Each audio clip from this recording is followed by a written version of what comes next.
Hello everyone. Today I'm going to be talking to you about retail. So have you ever been walking through a store such as Target or Walmart or really any similarly structured store and ever pay close attention to the people working there?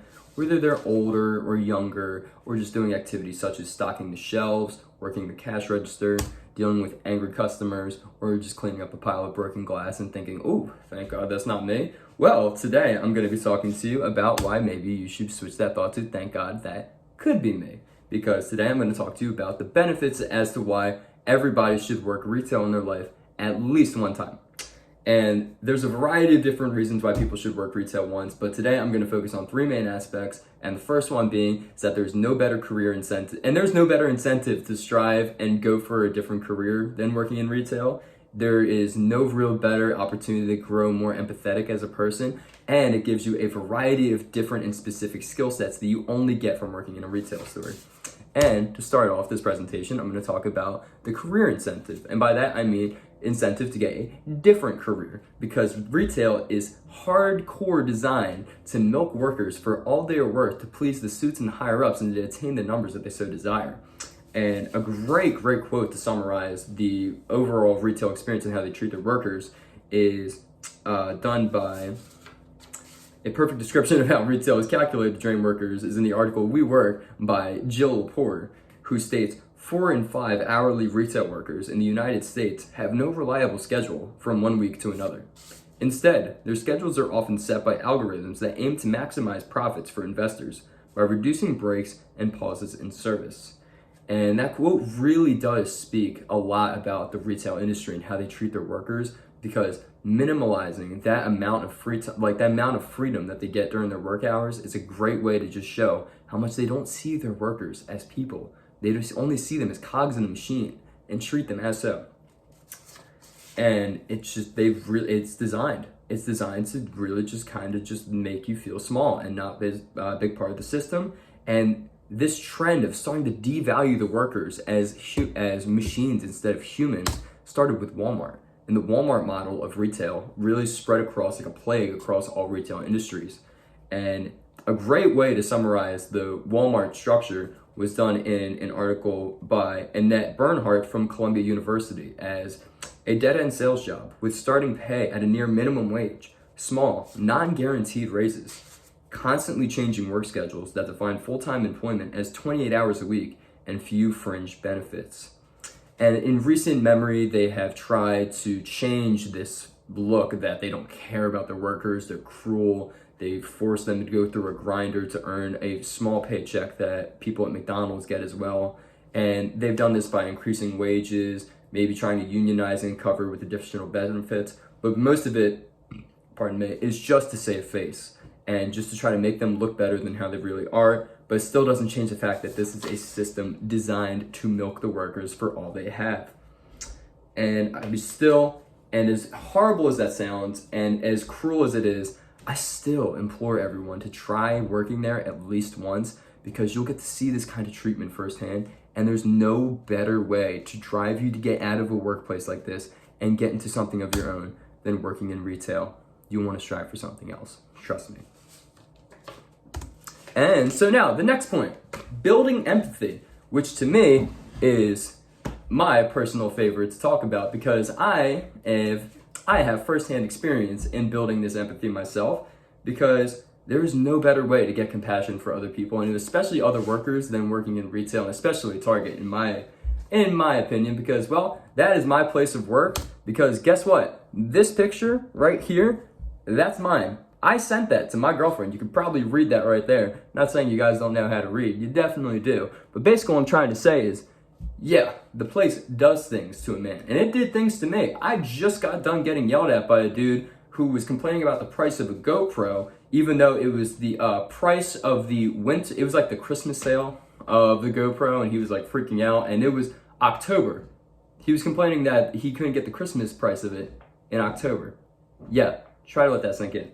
But one thing, if that's the case, is, all right, and I know that lots of things like this happen. This type of situation happens every day when I'm at work, and it happens to retail workers every day, no matter what the store is. And I've kind of, in recent years, because I've been there for 2, I've really got over the primal urge to scream at the sky and throw these customers out like Tom Brady lobbing a Hail Mary down the football field, just through time and possible soul crushing. You know it. We're not going to mention that though. That's not important. But like I said, there's no better way to gain empathy by being in that experience firsthand, because you understand the struggles that these workers go through and just the hardships and just the amount of just bullcrap that you have to put up with all the time. It really helps you encapsulate just what these people have to go through on a daily basis. And I walk through stores now just with complete compassion. I go through the aisles with more care. Every time I'm talking to the workers, I have more cadence in my voice and more kindness instead of being just mean, nasty, and shutting them up with no instance. And there's just so many experiences that I've gone through, and I've know personally other people have gone through, that really just highlight how much it can make a difference between a horrible guest that comes in and a nice guest that comes in. And a nice guest can change the mood of an entire shift from terrible to heartwarming in just one simple step. And I strive to be that guest every time I go to a store now because of my experience. And trust me when I say, if you work in retail, you will be that person too, and you make a worker's day every time you do. And that is something everyone should strive to do. But moving on, and this is just more empathetic pictures, yada yada. So moving on to this is the variety of skills that you get from being in retail. And this is the real hard fact, things that you are really going to value from your time there, because this is what matters most here. This is what most employers are going to be looking at, especially if you take the first step of this presentation to heart and you grow and strive for a different career and you actually try to further yourself as a person, especially if you have a college degree and you're going into the field and employers are looking at people with certain sets of skills. Trust me when I say you will get them and more in retail. So, and quote, going back to the Annette Bernhardt article, she actually says, because retail workers receive an average of only 7 hours of training, they acquire few valuable skills that can be taken to open market. And while this is technically true, and this is technically true, like Target didn't really teach me anything at all, especially when it came to social skills, I really appreciated that. I really appreciated the lack of training they gave. It was very hands-off. And a lot of people, that might turn them off when they hear it, which is completely fine, I understand. But in my scenario, it helped me tenfold. I had crippling social anxiety when I first started at Target, and the idea of having to interact with the customers and the public just sent shivers down my spine every time I had to think about it and just comprehend it. But just in my experience and having the repeated exposure of just every single day talking to dozens and dozens and dozens of people, it really helps you build these interpersonal and communication skills that you get because talking to people and helping them, whether they're really nice, they're kind, they're terrible people, or anywhere in between, you learn to deal with every kind of person from all walks of life, and you just really start to think on your feet in certain instances. For instance, if a conversation is going in a direction you don't like it to be, you start to understand how certain people react to certain phrases, certain sentences, and you know how to pivot the conversation to be something that's more going to be beneficial on your end. And it's really good for the time being. And also one thing that's really important to note about outside of interpersonal skills is multitasking. Multitasking is one of the greatest skills that you could possibly be taught, period, as a person. And retail is going to teach you that in possibly one of the quickest forms ever, outside of working in a kitchen, which I also did and highly recommend. But Rosa Ritchie from upskill.edu actually backs up this claim that I just made by saying, a worker proven to think on their feet, juggle and prioritize a list of jobs, and manage several tasks at once is hugely appealing to potential employers, which is completely true. Lots of employers love workers who can tackle different jobs simultaneously, because lots of jobs, especially in offices or any type of career opportunities like that, you're going to have to be doing several different tasks at once, and having a worker who can do that on their own, because they can't teach that skill to people acquire it. And if they have someone who already has that kind of experience and knows what they're doing in certain situations like that, especially with high pressure, they value that more than anything in the entire world. And you will make a lasting impact with that one. And the next major benefit is the social skills I was talking about earlier. And just like I said, being able to have social skills is the best thing in the entire world, because I didn't know how to talk to people before then. But now I do, and it's one of those things where I can't even put into words how grateful I am for it. Yeah, it's mostly through trial by fire, tactics, well, talking to people that feel like they're trying their best to not rip your head off because you didn't give them the right kind of price of an item that they were looking for. But you know what? That's their problem, and you learn how to come back of it stronger, and you come back with thicker skin because of it. Things just start to roll off your shoulders after that, which, trust me when I say, is a huge blessing in life, and it's something that I will always never take for granted again. And after that, certainly, last but not least, the number one skill you will learn in retail is patience.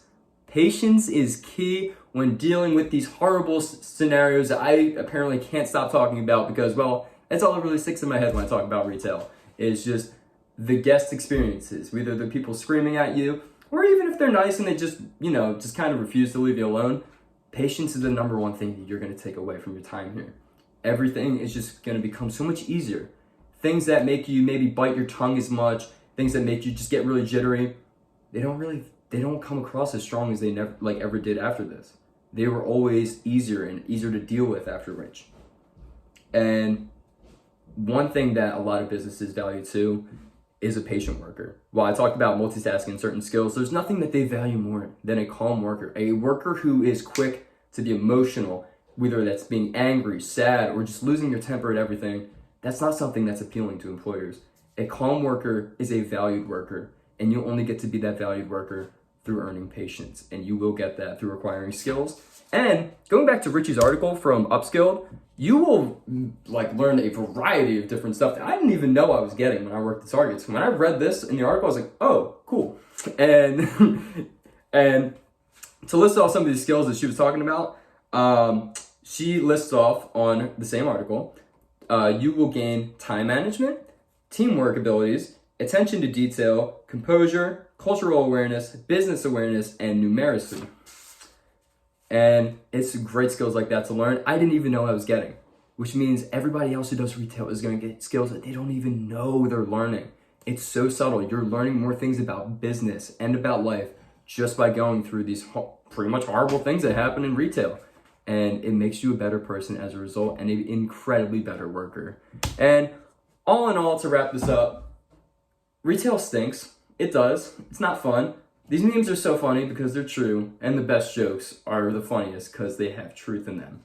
And while it may be because you're dealing with horrible guests, complaining about the stock numbers, yada yada, or if it's just a slow day and you're just standing there waiting for anything to happen, you just cleaned up an aisle that gets destroyed 2 seconds later, it doesn't change the fact that retail is an incredibly important experience that I implore everyone to do. And just to reiterate, you will become more striving towards a better career. You become more empathetic and compassionate as a person towards other people that you come across.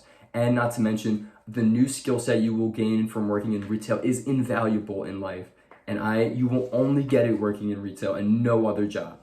Maybe working in a kitchen. That's about it. But mostly retail. And that is why everyone should try it at least once in their life. Hopefully not more than that, because there are better jobs in the world and you all deserve better jobs. And thank you all very much for tuning into my speech today. Here's my Works Cited page, and thank you very much for tuning in.